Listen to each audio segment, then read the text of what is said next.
মিজানের পাল্লায় সবচেয়ে ভারী হবে একটি আমল।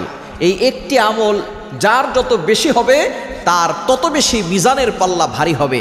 যদি মিজানের পাল্লা ভারী করতে চান এই একটি আমল করবেন, সেটা হচ্ছে সুন্দর ব্যবহার।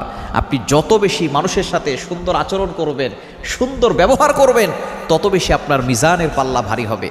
ইসলামটাকে ঘেটে আমি যতটুকু বুঝতে পেরেছি, আপনি যত বেশি মানুষের সাথে সুন্দর ব্যবহার করবেন তত বেশি দুনিয়াতে ভালো থাকবেন, আখিরাতে ভালো থাকবেন। নবীজি সাল্লাল্লাহু আলাইহি সাল্লাম এই বিষয়টা খুব বেশি ফোকাস করতেন। তিনি কখনো কাউকে কষ্ট দিতেন না, কাউকে আঘাত করতেন না।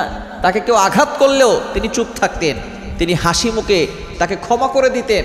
নবীজি সাল্লাল্লাহু আলাইহি সাল্লামের এই সুন্দর চরিত্র যদি আমাদের ভিতরে চলে আসে, আমরা যদি মানুষের সাথে ভালো ব্যবহার করতে পারি, আমাদের জীবন সুন্দর হবে, আমাদের আখিরাত সুন্দর হবে।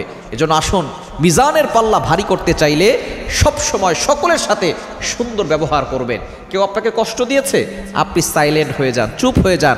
দেখবেন আল্লাহ তাআলা আপনার পক্ষ নিয়ে তার বিচার করবে। আপনি যে চুপ থাকলেন, কথা বললেন না, এতে সেও সন্তুষ্ট হবে, আল্লাহও সন্তুষ্ট হবে।